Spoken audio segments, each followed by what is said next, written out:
তোমার বিচারটা হবে কেন? তোমার বাবার বিচার হবে। বলে হুজুর আপনি আমার যে শাস্তি দিবেন সব শাস্তি মেনে নিলাম, তবে আমার বিচারের আগে আমার বাবার বিচার করা লাগবে।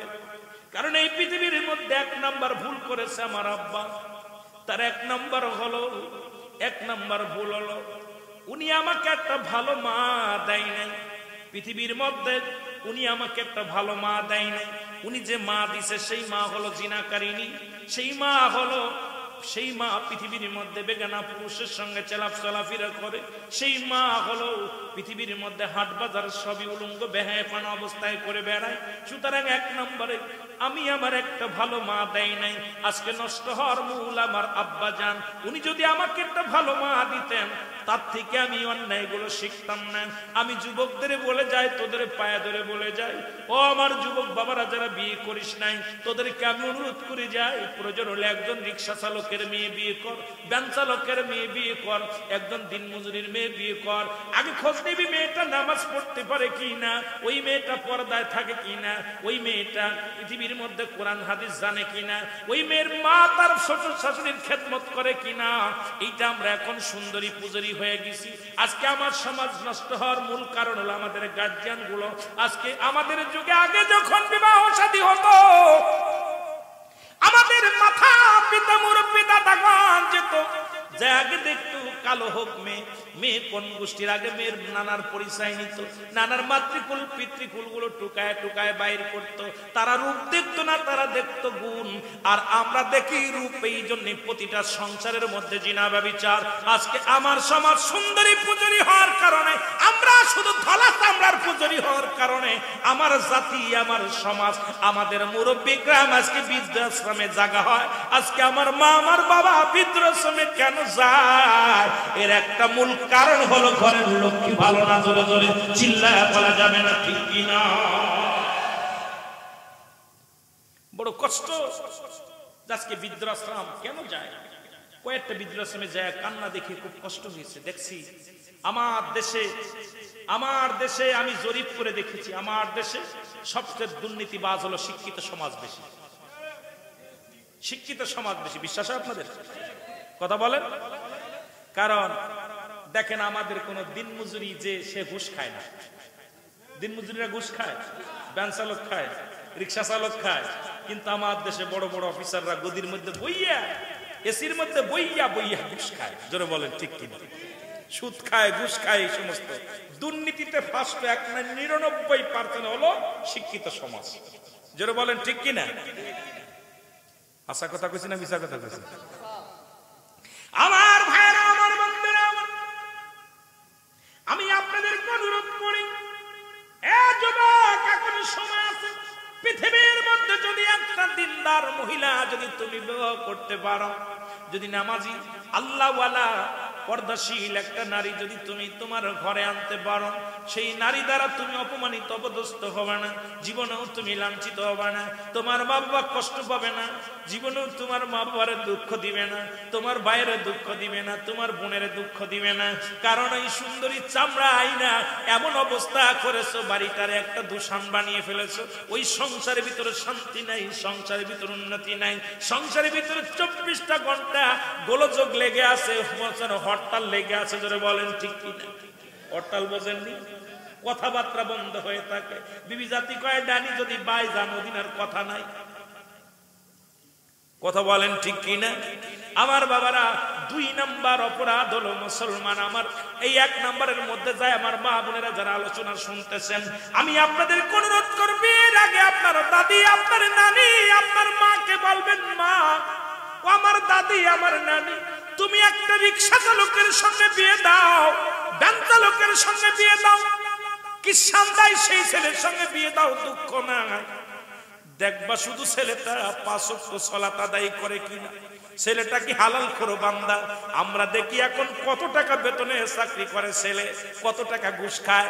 আরে পড়া কপালা সব 3 তালা বানাইলি, এর মধ্যে তোর হারাম টাকা কয়টা আছে একবার হিসাব করে দেখ। 10 তালা বানাইলি, হারাম টাকা কতগুলো আছে? সরকার যেটা বেতন দেয় এটা দিয়ে যদি ঠিক মতো চলো, 2টা লবণ ভাত খাওয়া যায়, তুই 4 তালা 5 তালা বাড়ির মালিক কেমনে হলি? তার মানেই তোর আছে সুদখোর, তোর মধ্যে আছে ঘুষখোর। আমার দেশে যদি পিয়নের হয় 3টা বাড়ি, আমার দেশে মন্ত্রণালয়ের পিয়নের হয় 3টা বাড়ি, 5 তালা করে বাড়ি, বোর গাড়ি আলাদা, মেয়ের গাড়ি আলাদা, ছেলের গাড়ি আলাদা। এ দেশে ইসলাম প্রচার করবো কেমনে বুঝি আসে না। জোরে জোরে চিল্লায়া বলা যাবে না ঠিক কিনা? বড় আশ্চর্য। আমি বলবো বাদান নাই, ও আমার মা বোনেরা শুনে নেয়। আমি বলবো না তুমি বক্তা বিয়ে করো, আমি বলবো না আলেমরে বিয়ে করো, কারণ এত আলেম পাবা কই, এত বক্তা পাবা কই? তুমি চাইবা পাবো একটা হালাল খোর বান্দা, ঠিক কি না? একটা হালাল খোর বান্দা, একটা নামাজি ব্যক্তি, সত্যবাদী, আল্লাহওয়ালা, এমন একটা ছেলের সঙ্গে যদি তোমার বিয়ে হয়, এই দুনিয়ার মধ্যে শান্তি, দুনিয়ার মধ্যে শান্তি। বলতে পারো দাড়িওয়ালা দেখলেই তো পছন্দ হয় না। মারে তুমি কদিন দুনিয়ার মধ্যে বাঁচবা? এই দুনিয়ার জিন্দেগি 60টা বছর, 50 বছরের জিন্দেগি, যেখানে কবরে তুমি সারা জিন্দেগি আবাদান আবাদান চিরস্থায়ী পড়ে থাকবা যে জায়গা, ওই চিন্তা একবার কেন মাথায় আসে না? জোরে জোরে বলেন ঠিক কিনা? মারে আজকে যারা ওয়াজ শুনতেছি, তোদের পায়ে ধরে বলে যায়, মা ও মা, তোদেরকে অনুরোধ করি, তোরা ওই সমস্ত ছেলেদের যারা ওই চুল কাটা হাতে আপনার একটা দাউস হলো, দাউসের সঙ্গে বিয়ে করা হারাম। দাউস ছেলে, দাউস পুরুষ, এই 2টা বিয়ে করা হারাম। এখন দাউস মেয়েগুলো চিনে নেন। দাউস হলো ওই সমস্ত মেয়েরা, যে সমস্ত মেয়ের ওয়াজ কিন্তু মেলাদিক চলে গেছে, আমি শেষ করতে পারবো বলতে পারতেছি না, বিপদের মধ্যে আছি। যেটা বলতেছিলাম, দাউস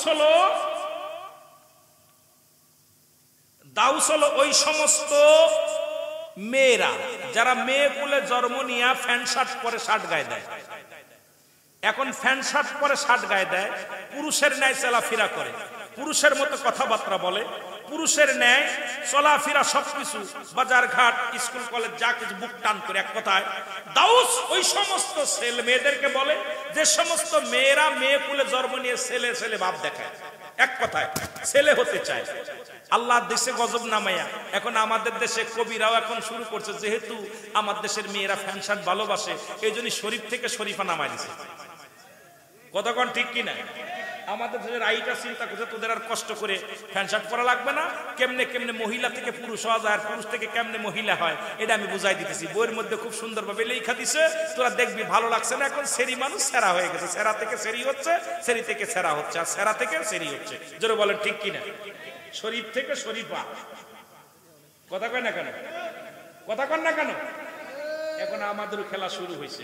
এখন যারা কবি আছে, আমরা পড়েছি, আল্লাহ তুমি রিজিক দাতা, নাম তায় রাজাক, সব প্রাণীকে দাও গরুজি, দাও তায় খরাক, তোমার তারিফ তোমার গান, জেগে ওঠে বরবিয়ানে বিলে ছিলে মাঠের জি, পাই যে পাখির ঝাঁক, মৌমাছিরা গুনগুনিয়ে যাই যে কাজে, গান শুনিয়ে পিঁপড়ারা পায় খুঁজে হার, কঠিন শ্রমে ময়দানে। কত সুন্দর সুন্দর কবিতা পড়েছি। আর এখন হলো ওই যে শরীফ শরীফা কেমনে হবে, কেমনে স্ত্রীলিঙ্গ পুরুষলিঙ্গ হবে, এটা আল্লাহ দেখাই দিচ্ছে আপনাদের উত্তর। আপনার কি এই আপনার নোয়াখালীতে, নোয়াখালীতে একটা বাচ্চা জন্ম নিছে, উভয় লিঙ্গ নিয়ে, 2টা লিঙ্গ নিয়ে, পুরুষ এবং স্ত্রী 2টা লিঙ্গ হয়েছে। এই আপনার নোয়াখালীতে, বেশি দূরে না। ওই যে নাম জানে, আমি তার মিডিয়া তো গাড়াগাড়ি করি না। আল্লাহ দিয়েছে গজব লাগায়, তারা শরীফাও হবে শরীফও হবে। একটারে 2টা বানাইছে, শরীফাও বানাইছে, শরীফও বানাইছে। যেহেতু তোরা হতিস আছে, আমি বানাই দিই। এখন খেলা দেখবি তুই কেমন ছাড়িস। যারা বলেন ঠিক কিনা? কথা কয় না? শরীফ শরীফা একটারে বানাই দিছে, তো আর ওই হদ কষ্ট করে হদ দরকার নেই, আমি বানাইতেছি। আল্লাহ পাক দিছে বানাই। আল্লাহু আকবার বলেন আরো জোরে। মুসলমান গভীর মনোযোগ। দাউস ওই সমস্ত ছেলেরা, যে সমস্ত ছেলেরা ছেলে বলে জন্ম নিয়ে কান ফুরায়, নাক ফুরায়, গলার মধ্যে সোনার চেন দেয়, হাতের মধ্যে বালা দেয়, এক কথায় মহিলা হতেছে। আমার দেশে অনেক বিদেশি ছেলেরা বাড়ি আইয়া গলায় সোনার চেন নিয়ে ঘোরে, হাতের মধ্যে বালা দিয়া ঘোরে, কানের মধ্যে দুল নেয়, কানের মধ্যে দুল নিয়ে উন্না টানে। এখন মহিলারা উন্না টানা বাদ দিছে, সেরিরা এখন উন্না নাই, সেরার গড়ায় উন্না। কত বলবে এখন সেরাকে দেখবেন, উরি বাবারে বাবা, ঢাকার টাইমে গেলে অন্যান্য টাউনে খালি সেরাদের গাড়ি খাওয়া না। ঘটনা কি রে? হুজুর এখন আমার লাভার যে আছে ও তো আর পরে নাই, আমি পড়া শিখতেছি। কত বুঝলেন? তামাম দেশের অবস্থা খুব ভয়ঙ্কর, অবস্থা খুব ভয়ঙ্কর। আমার বন্ধুগণ শুনেন, ওই সমস্ত দাউসের পিতা মাতা বিনা হিসেবে জাহান্নামে যাবে, জাহান্নামে যাবে, জাহান্নামে যাবে। দাউসের পিতা মাতা হজ কবুল হবে না, দাউসের পিতা মাতার নামাজ কবুল হবে না, দাউসের পিতা মাতার দান সদকা কবুল হবে না, দাউসের পিতা মাতা এই দুনিয়াতেও শান্তি, পরপারেও শান্তি, কবরেও শান্তি। দাউসের পিতা মাতাকে বিনা হিসেবে জাহান্নামে দিয়া দিবে। এখন এই রকম ছেলে মেয়ে যারা আছে, এগুলো কি আজকে বাড়িতে তাদেরকে ত্যায্য করা জায়েজ আছে কিনা? আপনাদের দুটো পায়ে ধরে বলি, এইরকম ছেলে এইরকম মেয়ে থাকলে আজকে বাড়ি যাইয়া রাত ভরে ডিসিশন নেবেন বিবির সাথে বলে যে রুহুল আমিন সাহেব তো বলছে ছেলে মেয়ে দাউস হইলে তার বাপ মা জাহান্নামে যাবে। এখন তো ছেলে তো লাইনে আসলো না, মেয়ে তো আর লাইনে আসতেছে না, কি করা যায়? এখন সকালবেলা ডিসিশন নিয়ে ডিসি অফিসে যাই একটা এফিডেভিট করে তারে ত্যায্য করে দিবেন। ওই ছেলে মেয়েরে একবার এফিডেভিট করে দিবেন, ওই ছেলের দায় দায়িত্ব আপনি না। ওই মেয়ে যদি বাঁচতে চান, জাহান্নাম থেকে বাঁচতে চান, জাহান্নাম থেকে বাঁচতে চাইলে ছেলেকে মেয়েকে পরিত্যাগ করেন। কারণ আল্লাহ পাক রাখছে আমানত, আমানতের খেয়ানত করার অধিকার আপনার নাই। জোরে বলেন ঠিক কিনা? জোরে বলেন ঠিক কিনা? আমার ভাইরা, আমার বন্ধুরা, আমার যে কথা বলতেছিলাম, যে কথাগুলো বলতেছিলাম, 2 নম্বর অপরাধ, 2 নম্বর অপরাধ আমার বাবা, সে আমার একটা ভালো নাম দেয় নাই, একটা ভালো নাম দেয় নাই। এই নামের গুণেও কিয়ামতের ময়দানে অনেক বান্দা পার হয়ে যাবে, অনেক বান্দা পার হয়ে যাবে, বান্দি পার হয়ে যাবে। ওই নামের ওসিলা, ওই নামের গুণে অনেক মানুষগুলো পাপ থেকে বেঁচে যাবে। আল্লাহ তাআলা সুন্দর একটা নাম রাখার ব্যবস্থা করে দিক প্রতিটা মানুষের। কারণ বান্দা যখন দুনিয়ার মধ্যে আগমন করবে, বান্দি যখন দুনিয়ার মধ্যে আগমন করবে, সুন্নাতে রাসূল হলো 7 দিন পরে ওই সন্তানের নাম আকিকা করে সুন্দর একটা নাম রাখতে হবে। আমার দেশে এখন নামটার এভাবে রাখা হয় না, দেখা যায় পেটের ভিতরে থেকেই নাম রাখা হয়ে যায়। অনেক সময় দেখা যায় বাসর ঘরে নাম রাখা হয়ে যায়। স্বামী স্ত্রী বিয়ে হয়েছে, বাসর ঘরে যায়, নফল নামাজও পড়ে না, কোরআন তেলাওয়াত করে না, দোয়া করে না, দোয়া কালাম কিছু করে না, বয়া বয়া কয় নার্গিস, কয় কি, কয় যদি আমার একটা ছেলে হয় নাম রাখবো শাহরুখ খান। কি খান? জোরে বলেন কি খান? শাহরুখ খান। নার্গিস কয় ও রুহুল আমিন, আমি তো মনে মনে করেছি আমার যদি একটা মেয়ে হয় নাম রাখবো কারিনা। কি নাম? কথা বলেন। স্ত্রী কয় রাখ মেয়ে হবে, ছেলে আর স্বামী কয় ছেলে হবে, দুজনেই কিন্তু নাম রাখা হয়ে গেছে। আজকে এই সন্তান দুনিয়ার মধ্যে আসে জিনা ব্যভিচার শুরু করে দিছে। কারণ রাসূল বলছে সন্তান ছেলে মেয়ে যেই হোক না কেন 7 দিন পরে আকিকা করে সুন্নাতে রাসূল অনুযায়ী যদি নাম রাখতে হয়। ও মুসলমান শুনে নাও, দুনিয়ার মধ্যে আগমন করার পর 7 দিনের একদিন আগে নাম রাখা দূরত্ব নাই। ছেলে হোক আর মেয়ে হোক, ওই 7 দিনের একদিন আগে নাম রাখা দূরত্ব নাই। 7টা দিন পরিপূর্ণ হয়ে যাবে, ওর নখ কাটবে, ওর মাথার চুলগুলো কামাবে, সুন্দর মুসলমান গাটা সুন্দরভাবে ধোয়া দিবে, সুন্দর একটা নাম রাখবে। ছেলে হলে 2টি পশু কুরবানি করবে, মেয়ে হলে একটা পশু কুরবানি করবে। সুন্দর একটা হাদিস কুরআন অনুযায়ী সুন্দর একটা নাম রাখবে। কিন্তু আমার দেশে এখন তা তো দূরের কথা, বাসর রাত্রেই নাম হয়ে যায়। শুধু তাই নয় রে মুসলমান, দেখা যায় 7 মাস 8 মাস ছেলে হবে না মেয়ে হবে।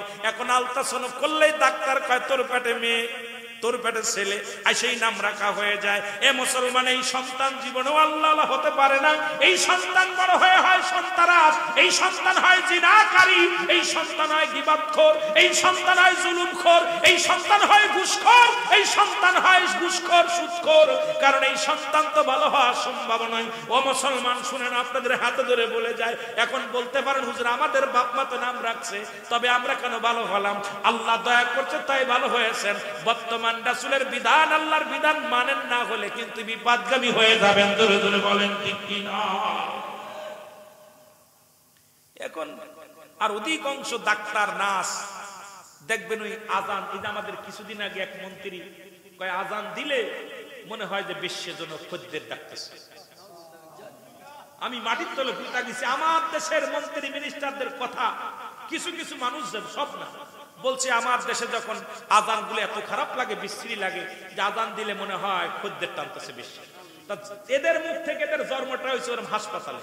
কারণ আমাদের দেশে নার্স ডাক্তার অধিকাংশ হিন্দু, বৌদ্ধ, খ্রিস্টান। ওই যখন হয়, যখন সিজার করে তখন ওর কালেমা যায় না, ওর জবান ওর কানে আজান দেয় না, আজান ওর ভালো লাগবে না, জীবনেও কোনোদিন আজান দিলে ওর মন খারাপ হয়ে যাবে, কারণ ও তো আজান শোনে নাই। জোরে বলেন ঠিক কিনা? আজান শোনে নাই, এই জন্য আজান দিলেই ও বেজার হয়ে যায়। এ সমস্ত দুঃখের কথা আর কি বলবো। আমার মুসলমান বাবারা শুনে নাও, আমি যে কথাগুলো বলতেছি দিলের কান্ডা লাগা শোনো। 3 নম্বর অপরাধ, আমাকে কোন কোরআনের জ্ঞান আমার বাবা মা দেয় নাই। তার মানে আমরা যারা গার্জিয়ান, আপনাদের কাছে অনুরোধ করে যাব, হাতে ধরে বলে যাব, পায়ে ধরে বলে যাব, তোমার সন্তানটাকে নিম্নতরে কয়টা 10টা সূরা শিখাও, তোমার সন্তানটাকে জানাজার নিয়ম শিখাও, তোমার সন্তানটাকে গোসলের ফরজ, ওযুর ফরজ। ও মুসলমান, এই দুনিয়ার মধ্যে বসার আদবগুলো ইত্যাদি ইত্যাদি যেগুলো একেবারে না একটা নিত্য প্রয়োজনীয় আপনার, সেগুলো আপনার সন্তানটাকে শিখান। আপনার সন্তান বড় আলেম হওয়ার দরকার নাই, বড় মৌলবী হওয়ার দরকার নাই। যে সন্তান আপনার জন্য দোয়া করতে পারবে, যে সন্তান যখন আপনি ইন্তেকালের পরে যেন হাত উঠাইতে পারে, বলে রাব্বির রাহমহুমা কামা রব্বায়ানি সগীরা। জোরে জোরে চিল্লায় বলা যাবে না আল্লাহু আকবার।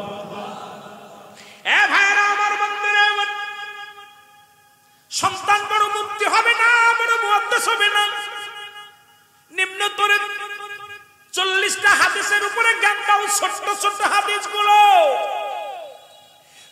এইটা নিম্নতরে শিখাও, কোনটা হালাল কোনটা হারাম, এ মুসলমান কোনটা জায়েজ কোনটা না জায়েজ, যেগুলো একান্ত নিয়মগুলো মুসলমান আপনার সন্তানদের শিক্ষা দেন, নয়তো আপনি বাঁচবেন না। কারণ আপনি আল্লাহর দরবারে সারা পাওয়া সম্ভব নয়। কারণ আপনার সন্তান এমন বিদ্যা শিখাইছেন, লন্ডন আমেরিকা গেছে, বড় বড় ডিগ্রি নিছে, বড় বড় মাস্টার হয়েছে। মুসলমান শুনেন, এই সন্তানই একদিন আপনার জাহান্নামের কারণ হয়ে যাবে। যে সন্তানকে আপনি কোরআনের জ্ঞান দেন নাই, হাদিসের জ্ঞান দেন নাই, ইসলামের জ্ঞান দেন নাই, ওই সন্তান জীবন ইসলামের ভিতরে নাই, ইসলামের বিধানের মধ্যে নাই। সুতরাং এর জন্য আপনার আমল বরবাদ হয়ে যাবে, আল্লাহর দরবারে জবাব দিতে পারবেন না। আমার মাওলা যেদিন দরবার, যেদিন কাজী হবে, আমার আল্লাহ যেদিন আসরের ময়দানে ডাকতে বলবে, অমুক সাহেব তোমারে জান্নাতে দেয়া হলো, জান্নাতের দিকে ছুটে যাও। যখন যাইবে পিছন থেকে সন্তানেরা ডাক দে, আমার অবশ্যই আমার সে আমার বাবা, এ আমার আপনজন, তুমি কই যাও? আমি জান্নাতে যাই। কয়ে জান্নাতে কেমনে যাও? আমাকে নিয়ে যাও। সারা জীবন তুমি নামাজ পড়েছো, একদিনও নামাজের তাগিদ দাও নাই। সারা জীবন তুমি রোজা রাখছো, একদিনও রোজা রাখার জন্য আমার তাগিদ দাও নাই। সারা জীবন আমি ভুল পথে চলেছিলাম, একদিন তুমি আমার সঠিক পথের দাওয়াত দাও নাই। একদিনও তুমি আমার তুমি লালন পালন করেছো, ইসলামের বিধান শিক্ষা দাও নাই। আজকে তুমি জান্নাতের দিকে যাও, আমাদেরকে জাহান্নামের ফেরেশতারা আমাদেরকে নিয়ে যায় জাহান্নামের দিকে তরাইয়া। আজকে তুমি কই যাও? লয়ে যাও, মানে লয়ে যাও।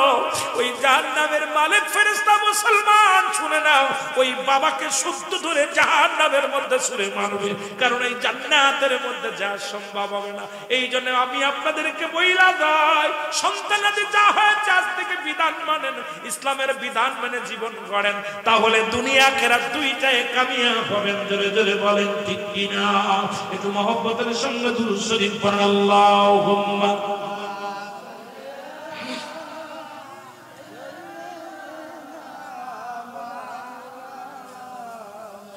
ওয়ালা আলি সাইয়্যিদিনা।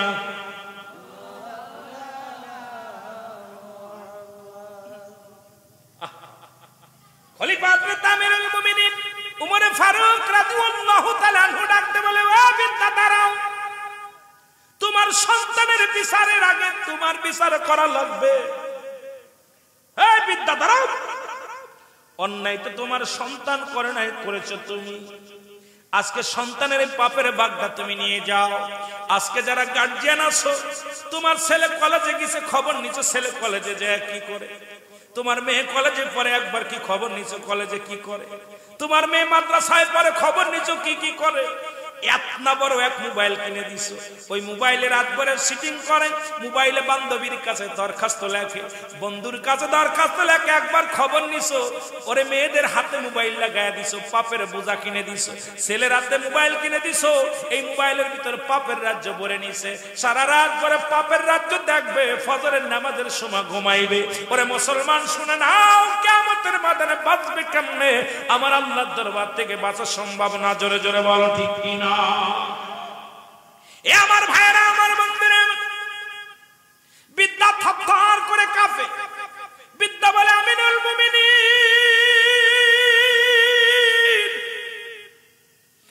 আমাকে একটু সুযোগ দিন, আমার আল্লাহ যেন আমার মাফ করে দেয়। এত বড় অপরাধী আমি, আজকে সন্তানের ভুলের জন্য আমি বড় দায়ী, সন্তান নষ্টের জন্য আমি বড় দায়ী। আপনি আমাকে তওবা করায়া দেন, আল্লাহ যেন আমারে মাফ করে দেয়। খলিফা হযরত উমর ফারুক তওবা করায়া দিলেন। ও মুসলমান, বাবা সন্তানকে দুজনকেই তওবা করায়া দিলেন। আমি আপনাদের অনুরোধ করি, আজকে সন্তান আদি হয়েছে, ওই সন্তানের প্রেমে পড়িয়া সন্তানের কিছু বললেন না। ওই সন্তান ছোট্ট থাকতে কিছু বলেন না, একটু বড় হলে সন্তান বাড়ি থেকে রাগ করে যাবে, কিছু বলবেন না। একটু বড় হইলে, যখন বড় হয়ে যাবে, ইনকাম শিখবে, সন্তানের কিছু বললে আপনাকে আঘাত করবে, খাইতে দিবে না। ওই সন্তান নষ্টের জন্য আপনি দায়ী। ছোটবেলা থেকে যদি কোরআন শিক্ষা দিতেন, ছোটবেলা থেকে যদি নামাজ শিক্ষা দিতেন, ছোটবেলা থেকে যদি ইসলামের বিধান শিখাইতেন, ও মুসলমান শুনে নাও, ছোটবেলা থেকেই যদি ওই কাদা যদি ছেনে যা বানাইবেন তাই হবে। ওই কাদা যখন শুকায় যাবে আর কিচ্ছু হবে না, তখন চোখের পানি পড়া ছাড়া আর কোনো কিছু করা সম্ভব হবে না। এই জন্য আমি আপনাদেরকে বলি, যাদের সন্তান আদি আছে, আজ থেকে তওবা করবেন, বাড়ি যেয়ে শুরু করবেন। সন্তান নামাজ না পড়লে তাগিদ দিবেন, তার পাতে ভাত দিবেন না। মেয়ে পর্দা না করলে তারে বাড়ি রাখবেন না। আমি আপনাদেরকে অনুরোধ করি, এই সন্তানের কারণেই যাবেন জান্নাতে, আবার সন্তানের কারণেই যাবেন জাহান্নামে। জোরে বলেন ঠিক কিনা? যেমন রাসূল পাক সাল্লাল্লাহু আলাইহি সাল্লাম বলেন, সাহাবীরা রে, তোমরা কে কবুলাদের সব পাইতে চাও? সাহাবীরা বললেন, ইয়া রাসূলুল্লাহ, ইয়া হাবিবাল্লাহ, কে বানা চায়? নবী বললেন, তোমাদের বাড়ি যাদের পিতা মাতা জিন্দা আছে, সালাম দিবা, আসসালামু আলাইকুম মা, আসসালামু আলাইকুম বাবা। তোমার আমল নামায় একটা করে কবুল হজরের সব লেখা হয়ে যাবে। জোরে বলেন মারহাবা। কয়টা? একটা করে কবুল হজরের সব। সাহাবীরা বলে, হুজুর, এই আমলটা যদি বেশি একাধিকবার করি? নবীজি বললেন, তোমরা যতবার করবে, যতবার আব্বা মারে দেখছেন, সন্তান ভালো সন্তান হইলে কত লাভ। আর সন্তান খালি একবার যে আপনার মারে যে আসসালামু আলাইকুম মা, আসসালামু আলাইকুম বাবা, তোমার আমল নামে একটা করে কবুল হজরের সব লেখা হয়ে যাবে। সুবহানাল্লাহ বলেন না? আস্তে কইবেন না, জোরে কইবেন? আরো জোরে কর না। আব্বা মারে সালাম দিছেন, কেডা কেডা দিছেন? হাত তুলেন। সত্যি কথা বলবেন, মিথ্যা বলবেন না। মিথ্যা বলবেন না, মিথ্যার কোনো কারণ দরকার নেই। আপনার আব্বা মারা সালাম দেন তো? বাড়িতে সালাম দেন, লজ্জা করে। প্রেমিকারে সালাম দেয় বারবার, মোবাইল দিয়ে আসসালামু আলাইকুম, আসসালামু আলাইকুম, আসসালামু আলাইকুম, ওরে বাবা রে বাবা, কত বুঝেনি? হ্যালো আসসালামু, সালামটা ঠিক মতো না, সালাম কত বুঝেনি? আহা, সালাম কি সালাম কত বুঝেনি? এ কোন তো সালাম, আসসালামু আলাইকুম, সালামটাও সহি শুদ্ধ এমন ভাবে সালাম দিছে। আমার দাদু ভাইয়েরা শুনে নেন, আজকে নবীজি যখন বললেন, সাহাবীরা অজান্তে অনেক কাঁদতে লাগলেন। কিছুদিন আগে যারা বাবারা হারাইছে, মারে হারাইছে, বলি ইয়া রাসূলুল্লাহ, ইয়া হাবিবাল্লাহ, এই আমলটা যদি কিছুদিন আগে শুনতে পারতাম, তাহলে আমাদের আব্বা মা তো আজকে দুনিয়ার মধ্যে নাই। কত বড় একটা আমল থেকে আমরা বঞ্চিত হয়েছি। দেখেন না, সাহাবীরা প্রতিযোগিতাও তো আমল নিয়ে, কে কত কার আগে কত কে আমল করবে। আমাদের খালি বাড়ি গাড়ি নিয়ে ব্যস্ত, কে প্রতিযোগিতা। আর সাহাবীদের ছিল আমল নিয়ে ব্যস্ত, যে কোন আমলটা, কোন হাদিসটা বেশি মুখস্থ করবে, কোন আমলটা বেশি করা যাবে, কোন আমলটা করলে নবীজির ভালোবাসা পাবে, কোন আমলটা করলে আল্লাহ পাক খুশি হবে, কোন আমল করলে জান্নাতে আগে যাওয়া যাবে। এই প্রতিযোগিতা ছিল সাহাবীদের ভিতরে। জোরে বলা যাবে না আল্লাহু আকবার? সাহাবীরা কাঁদতেছে। আমার আল্লাহ নবী রাহমাতুল লিল আলামিন দেখে সাহাবীদের চোখে পানি। নবীজি বললেন, তোমরা কেন কাঁদো? কয়, হুজুর, আমরা যদি আমলটা আগে জানতাম, যদি আগে বলতেন, তাহলে আমরা তো এই নেকি থেকে বঞ্চিত হতাম না। আমাদের মা নাই, 1 মাস আগে 2 মাস আগে আব্বা মা চলে গেছে, কষ্ট মনের ভিতরে। আমার আল্লাহ কয়, হাবিব ওদেরকে শিখাইয়া দেন। ওই যে আপনার আদম আলাইহিস সালাম দোয়া করেছিল নিজের জন্য, আর আমার আল্লাহ শিখায় আমার হাবিবরে তার বান্দা বান্দির জন্য। জোরে বলা যাবে না মারহাবা? আদম আলাইহিস সালাম বলে, রব্বানা যালামনা আনফুসানা ওয়া ইন লাম তাগফির লানা ওয়া তারহামনা লানাকুনান্না মিনাল। আদম নবী বলে, আল্লাহ, আমি জালিমদের অন্তর্ভুক্ত গেছি, আমার তুমি ক্ষমা করে দাও। আদম নবীর যদি কোনো ব্যক্তি জালিম বলে, তার ঈমান যাবে না, থাকবে? ঈমান চলে যাবে।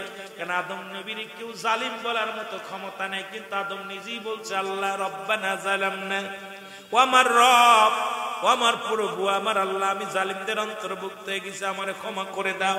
আর আমার নবীরে আমার আল্লাহ শিখায়, যাদের আব্বা নাই মা নাই, যাদের নাই, যারা সালাম দিতে পারে নাই, যারা আব্বা মার থেকেই নাকি সব টুক পায় নাই, তারা যেন এইভাবে আব্বা মার জন্য দোয়া করে, রব্বির রহমহুমা কামা রব্বায়ানি সগীরা। জোরে জোরে চিল্লায়া বলা যাবে না মারহাবা? দেখেন না, নবীজি দোয়া শিখিয়ে দিলেন সাহাবীদেরকে।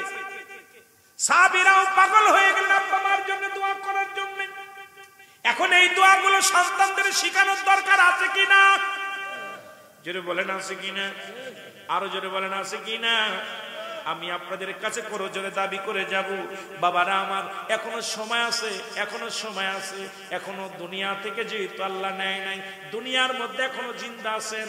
প্রতিনিয়ত সন্তানদের সঠিক পথে চালানোর জন্য চেষ্টা করেন, সঠিকভাবে চালানোর জন্য চেষ্টা করেন। সুদ থেকে বাঁচান, ঘুষ থেকে বাঁচান, জিনা থেকে বাঁচান, ব্যভিচার থেকে বাঁচান, ভুল পথ থেকে ফিরান। কারণ এর জন্য দায়ী সরকার নয়, এর জন্য দায়ী এলাকার মহল্লার মানুষ নয়, এর জন্য প্রতিটা গার্জিয়ান দায়ী আমরা। কারণ আমাদের সমাজ, আমাদের জাতি নষ্ট হয়ে যায়। ও যুবক ভাইয়েরা শুনে নেন, আমি আপনাদেরকে বলে যাই, সময় আর বেশি নয়। কারণ কখন যেন মালাকুল মউত চলে আসে, কখন যেন ধরা পড়ে যায়। এই পৃথিবীর মধ্যে কে আগে যাবে, কে পরে যাবে, কেউ বলতে পারি না। এই দুনিয়ার মধ্যে আসার একটা সিরিয়াল আছে, যার কোনো সিরিয়াল নয়। দেখা যায় দুনিয়ার মধ্যে সন্তান জিন্দা, বাবা নাই। সন্তানের লাশ বাবার কাঁধে, বাবার লাশ সন্তানের কাঁধে। এই পৃথিবীর মধ্যে সন্তানের লাশ যে বাবাই কাঁধে নিচে, সেই বাবাই জানে সন্তানের লাশ কত ভারী। যে সন্তান তার বাবার লাশটা কাঁধে নিচে, ওই সন্তানের জিগাইবেন পৃথিবীর মধ্যে সন্তানের লাশটা কত ভারী, বাবার লাশটা কত ভারী। পৃথিবীর মধ্যে লাশ বহনকারী ব্যক্তি জানে, এই পৃথিবীর মধ্যে লাশ বহনকারী ব্যক্তি জানে তার বাবা মায়ের লাশটা কত ভারী। ওই লাশ নিয়ে চলতে পারে না, ওই লাশের গাড়ি নিয়ে চলা সম্ভব হয় না। এই জন্য আমি আপনাদেরকে বলে যাই, পৃথিবীর মধ্যে 3টা বিপদ। এই 3টা বিপদ আমাদের আগে শুধরাতে হবে রে মুসলমান। 1 নম্বর বিপদ হলো মানুষের মরণ। 2 নম্বর বিপদ হলো মুসলমান কবর। 3 নম্বর বিপদ হলো কিয়ামতের ময়দান। একটার পর একটা বিপদ। এই মরণের পেয়ালা পান করতে হবে, এর মধ্যে কোনো সন্দেহ নেই। কত রাজা, কত বাদশা, আদম থেকে শুরু করে আমার নবী রাহমাতুল লিল আলামিন পর্যন্ত, এই পর্যন্ত কত পয়গম্বর, কত নবী দুনিয়ার মধ্যে আগমন করলো, কত উম্মতের আগমন করলো, কেউ দুনিয়ার মধ্যে নাই। আপনি আমিও চলে যাব, থাকার জায়গা নাই। 1 নাম্বার হলো মরণ। এই মরণের পেয়ালা পান করতে হবে। আর পৃথিবীর মধ্যে আসার সিরিয়াল আছে, যার কোনো সিরিয়াল নাই। যে কোনো মুহূর্তে আপনাকে আমার আল্লাহ নিয়ে যেতে পারে। এই পৃথিবীর মা ছেড়ে চলে যেতে হবে। সবচাইতে সহজ মৃত্যুটার কথা আমি বলে যাই, যেটা খা মুসলমান, আটা সেনিয়া খামির বানাইয়া এর মধ্যে যদি একটা চুল পড়ে, এই চুলটা টান দিয়া বাইর করলে যেমন আটার ভিতর থেকে অনাসে বাইর হয়ে যায়, তদ্রূপ পৃথিবীর সবচেয়ে ইমানদারের মৃত্যুটা সেইতে সহজ হয়। আর সেই মৃত্যুটা হলো মুফতি মুসলমান আমজাদ আলী সাহেব কিতাব লিখলেন, কি 70টা দাদা উটের গায়ের চামড়া জবাই না করিয়া উল্টো দিকে টান দিয়া লবণ আর মরিচ লাগা দিলে যতটুকু যন্ত্রণা হয়, এর চাইতে 70 গুণ যন্ত্রণা হলো একটা সাধারণ মৃত্যু। এখন অনেকেই মরণকালে পায়খানা করে দেয়, অনেকেই মরণকালে প্রস্রাব করে দেয়, অনেকেই মরণকালে মুসলমান জিহ্বা বাইর হয়ে যায়, চোখ দুটি বড় বড় হয়ে যায়। তাদের মৃত্যুটা কত কঠিন হয়। কত মানুষের জানাজা পড়লা, কত মানুষের কাফন পরাইলা, কত মানুষের চির বিদায় করে দিলা। আমি একটা অনুরোধ করবো আজকে এলাকাবাসীদের কাছে, মুসলমান আজকে এই বেকি গ্রামবাসীদের কাছে আমার করজোরে একটা দাবি করে যাব, কখন যেন মৃত্যু এসে যায়, কখন যেন মালাকুল মউত এসে যায়। এক নাম্বার আমাদের প্রস্তুতি থাকা লাগবে মরণের জন্য। আল্লাহ যেন আমাদের সহজ মৃত্যু দেয়। জোরে জোরে বলেন আল্লাহু আকবার। এক নাম্বার হলো বিপদ হলো মরণ। পৃথিবীর সব আয়াত অস্বীকার করতে পারবে না, একটা আয়াত অস্বীকার মধ্যে কোরআন শরীফের মধ্যে কুল্লু নাফসিন যায়কাতুল মউত, প্রতিটা প্রাণীর মৃত্যু সব। কথা বলেন না কেন? গ্রহণ করতে হবে। রাসূল বলে লা ইয়ামুত। আল্লাহর মাহবুব বান্দা যদি হতে পারেন তাহলে দুনিয়া থেকে কবর জগৎটা আরো সুন্দর, মৃত্যুটা অনেক সুন্দর। পৃথিবীর মধ্যে ওই মালাকুল মউত প্রত্যেকটা মানুষের কাছে আসবে, প্রতিটা মানুষের ইমানদারের কাছে আসবে, বেঈমানদের কাছে না। পরে উপর থেকে তার আজরাইলের জান্ডা, আজরাইলের মাথা থাকবে আকাশে, জমিনের মধ্যে থাকবে পা। আজরাইল সবার জান কবাস করতে দুনিয়ার মধ্যে আসবে না। এই আজরাইলের সাল্লাম এমন একটা রূপ ধারণ করবে, এমন একটা চিৎকার মারবে, এমন একটা গর্জন মারবে ওই আকাশ থেকে, তখন ওই রুহটা বদরুহটা বাইর হয়ে যাবে এই দুনিয়ার মধ্যে। আমার বাবারা গভীর মনোযোগ। এই জন্য মানুষ যখন মারা যায়, ভালো মানুষ মারা গেলেও তাড়াতাড়ি দাফন করতে হয়, খারাপ মানুষ মারা গেলেও তাড়াতাড়ি দাফন করতে হয়। যখন কোনো ভালো মানুষ মারা যায়, ইমানদার ব্যক্তি মারা যায়, এর ভিতরে একটা ইফেক্ট পড়তে পারে, এটা খারাপ দৃষ্টি পড়তে পারে। এই জন্য ওই ব্যক্তি আমল করছে ভালো, আমল দুনিয়ার মধ্যে ইমানদার নেককার বান্দা, কিন্তু মরে যাওয়ার পরেও এমন একটা মানুষ, এমন একটা কর্ম হলো যা দ্বারা গুনার ভাগটা তার ভাগ্যে যে পড়তে পারে। এই জন্য তাড়াতাড়ি তাকে বিদায় করতে হবে। খারাপ মানুষ মারা গেলে তাকে তাড়াতাড়ি বিদায় করতে হবে, কারণ এই খারাপ আত্মা যখন বাইর হয়ে যায় এর একটা প্রভাব এলাকার মধ্যে পড়ে। যদি গাছে পড়ে গাছ মারা যাবে, জমিনের পরে জমিন ক্ষতিগ্রস্ত হয়ে যাবে, যে জমিনের মধ্যে ফসল আদি হবে না, জমিনে গাছের ফল ধরবে না, মানুষের ভিতরে অশান্তি লেগে যাবে। এই যে সুদখোর, ঘুষখোর, জিনাখোর যখন মারা যায় তাড়াতাড়ি দ্রুত যত দ্রুত, ভালো মানুষ মারা গেলেও দ্রুত বিদায় দিতে হবে, খারাপ মানুষ মারা গেলেও দ্রুত বিদায় দিতে হবে। কারণ হলো যাতে করে ভালোটার কাছে খারাপ কিছু না আসতে পারে, খারাপটার কাছে ভালো কিছু আপনার ওই খারাপটা আরো যেন প্রভাব যেন আরো বেশি না করতে পারে। কথা বোঝেন আমাদের? কিন্তু আমাদের দেশে তো 4 দিন 5 দিন 3 দিন ধরে থুয়ে দেয়, থুয়ে দিয়ে আর মাইকিং কইরে, আরে মৌলবীরারে অমুক মারা গেছে, মনে জানাজা যত লোক বেশি হবে তত মনে সব বেশি হবে। সারা জীবন অন্যায় করছো, সারা জীবন রাসূলের সঙ্গে দুশমনি করছো, আর ঘুমায় শুয়ে দিয়ে একটা বিসমিল্লাহি ওয়া আলা মিল্লাতে। কথা কয় না কেন? আমার কথা হলো আজকে আপনাদের এই বেকি গ্রামবাসীদের অনুরোধ করে যাব, যারা রাসূলকে ভালোবাসে না, মরার পর তাদের কবরের লাশটা যখন রাখবেন, দয়া করে আমি যে দোয়াটা শিখিয়ে দিই, এই দোয়াটা পড়বেন।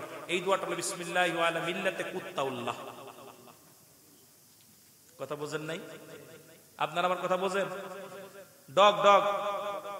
ডগের দলে রাখবেন, কারণ রাসূলের মিল্লাতে কোন লাশ রাখা যাবে না। রাসূলের দুশমনকে রাসূলের মিল্লাতে, মিল্লাত মানে কি? দল। নবীজির মিল্লাতে রাখা যাবে। রাজি আছেন? এই কথা বলেন, রাজি আছেন? আমার নবীজির যারা ভালোবাসেন, নবীজির যারা ভালোবাসে না তাদেরকে আমাদের সঙ্গে নাই, তাদের লাশটা অন্য তার মিল্লাত, তার আব্বা মার নামে রাখুক, তার বাপ মার মিল্লাতে রাখুক, কিন্তু আমার রাসূলের মিল্লাতে রাখা যাবে না। যেন বলেন ঠিক কিনা? আমার ভাইরা যে কথা বলতেছিলাম, 2 নাম্বার বিপদ হলো মানুষের কবর। এই জায়গাটা চিন্তা একটু করার দরকার। এই জায়গাটার চিন্তা, ও বাবা বাইজা গেছে 10টা, ভয় করে বক্তা কখন আসবে, এই চিন্তা থাকে, ওয়াজ নষ্ট হয়ে যায় অনেক সময়। গড়ির দিক তাকাবো না, বক্তার দিক তাকাবো না, নিজের কথা বলবো। বিশেষ করে এখন যেটা বলতেছিলাম, 2 নাম্বার বিপদ হলো মানুষের কবর। কবরটা হলো আরো ভয়ঙ্কর। এই কবরে কোনো বন্ধু নাই, সাথী নাই, বাতি নাই, দরদি নাই, কেউ নেই। থাকবে শুধু আপনার আমল। এই আমল নামাটা যদি আপনার ভালো না হয়, ওই কবর কিন্তু আপনার সঙ্গে ভালো ব্যবহার করবে না। এই আমল নামা যদি আপনার ভালো না হয়, কবরে শোয়া পর থেকে শুরু করে কিয়ামত পর্যন্ত এই যে যন্ত্রণা শুরু হবে। আর এই আমার বাবার অনেকে মনে করেন কবরটা হয়তো মাটির শুধু কবর না, কবর বলতে বোঝায় মানুষের মৃত্যুর পর থেকে শুরু করে কিয়ামত পর্যন্ত জগৎটাকে বলা হয় কবরের জগৎ। কবরের জগৎ মৃত্যুবরণ করার সঙ্গে সঙ্গে শুরু করে কিয়ামতের আগ পর্যন্ত এই জগৎটাকে বলা হয় কিসের জগৎ? হ্যাঁ, ওই কবরের জগৎ। এই কবরের জগৎটা সুতরাং অনেকেই আগুনে পুড়ায় দেয়, মনে হয় যে কবর তো দেয়নি, ওরা পাপ হবে না। অনেক হিন্দুরা মনে হয় একবারে শেষ করে দিচ্ছে, আত্মার বানানো হবে না, শুধু আল্লাহ পাক হুকুম দিয়ে কুন আর ফায়াকুন। এই পৃথিবীটা যেমনি বানাইছে আমার আল্লাহ, এমনি আবার আসলে বানাইবো আপনারে আমারে। আমার মতো সলি মধ্যে কলি মধ্যে বানাইতে আমার আল্লাহ সেকেন্ড লাগবে না, শুধু হুকুম দিবে আর হয়ে যাবে। জোরে বলেন ঠিক কিনা? আরো জোরে বলেন ঠিক কিনা? এই জন্য আমি আপনাদেরকে অনুরোধ করে যাব, যে সমস্ত ভাইয়েরা এখনো আপনারা 3 নাম্বার বিপদ হলো হাসরের ময়দান, কিয়ামতের ময়দান। এই ময়দানটা হলো সবচেয়ে বড় বিপদ, হলো 3 নাম্বারটা। প্রথমটা যদি আপনার ভালো হয়, দ্বিতীয়টা আরো ভালো হবে, দ্বিতীয়টা যদি ভালো হয়, তৃতীয়টা আরো ভালো হবে, আর প্রথমটা যদি কষ্ট হয়, দ্বিতীয়টা আরো কষ্ট, তৃতীয়টা আরো কষ্ট, তৃতীয়টা আরো কষ্ট। এই জন্য আমি আপনাদেরকে অনুরোধ করে যাব, আপনাদেরকে হাতে পায়ে ধরে বলে যাব যে আমার ভাইয়েরা এখনো সময় আছে। ওই 3 নাম্বার ময়দান, যেদিন হাত সাক্ষী দিবে, পা সাক্ষী দিবে, এই হাতের আঙ্গুলগুলো কি হবে? সব মুখ জবান খুলে যাবে, পায়ের জবান খুলে যাবে, হাতের জবান খুলে যাবে। এই কি হবে? আপনার চোখ মুখ, এই কথা বলবেন না, বসেন, সমস্ত অঙ্গ প্রত্যঙ্গ দিয়া সাক্ষী হবে। হাত, এই 5টা নখ আপনার বিরুদ্ধে সাক্ষী দিবে, চোখ আপনার বিরুদ্ধে সাক্ষী দিবে, পা আপনার বিরুদ্ধে সাক্ষী দিবে। হাসরের ময়দানে কিন্তু বাঁচা সম্ভব না। আপনি মুখ দিয়ে বলা লাগবে না, সমস্ত অঙ্গ প্রত্যঙ্গ আপনাকে নিয়ে বলবে যে আমি এটা করছিলাম, আমি এটা করছিলাম। হাত বলবে এই হাত দিয়ে চুরি করেছিলাম, মুখ বলবে এই মুখ দিয়ে গাঁজামদ খাইছিলাম, চোখ বলবে এই চোখ দিয়ে বেগানা মহিলা দেখেছিলাম, পা বলবে এই পা দিয়ে আমি হেঁটে গান শুনতে গেছিলাম। মানে সমস্ত অঙ্গ প্রত্যঙ্গ আপনার বিরোধিতা করে সব মুখ খুলে যাবে, জবান খুলে যাবে, হাতের জবান খুলে যাবে, পায়ের জবান খুলে যাবে, চোখের জবান খুলে যাবে, কানের জবান খুলে যাবে, শুধু মুখ দেনা, সব জায়গা দিয়া। সুতরাং এই দেশে যাওয়ার আগে আমাদের তৈরি হওয়ার দরকার আছে কিনা? জোরে বলেন, আছে কিনা? আমি অল্প একটু আপনাদের কষ্ট দিব, যেহেতু 10টায় আমার সারার কথা, 10:10 বেজে গেছে, আর 2-4 মিনিট আপনাদেরকে একটু আমাদের মাহফিলে, এই মাহফিলে আগামী বছর হোক, আমরা চাই কি চাই না? জোরে বলেন, চাই কি চাই না? তো আমার ভাইয়েরা বলছে একটু আপনারা যদি কেউ দিতে চান, দয়া করে 2-4 হাজার টাকা, 500 টাকা যদি কেউ দেন, দোয়া করে যে আপনাদের জানাজা যে কোনো মুহূর্তে আপনার আমার জানাজা হয়ে যেতে পারে। আপনাদের অনুরোধ করবো, যদি কেউ পারেন, 1 ভাই 200 টাকা দিচ্ছে, আল্লাহ কবুল করুক, জানে মাল বরকত দান করুক, কঠিন ব্যাধি মাফ করুক, বালা মুসিবত দূর করুক, সবসময় সমাধান করুক, না তামুল নামে যেটা জান্নাত দান করে, জোরে বলেন আমিন। আর কে আসেন? তাদের একটু আসেন বাবা, আপনারা নিয়ে আসেন, টাকাটা নিয়ে আসেন। ভিতরে জানাই কমিটির লোক কই, ভিতরে যান, একটু ভিতরে যান, ভিতরে যান ভাইরা। এই বাস দেওয়ার কারণে ভিতরে আসতে পারতেছেন, একটু ভিতরে যান, ভিতরে উঠাই নিয়ে আসেন।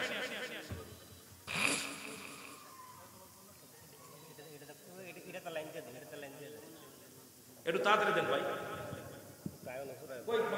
লোক কই, যান না কেন?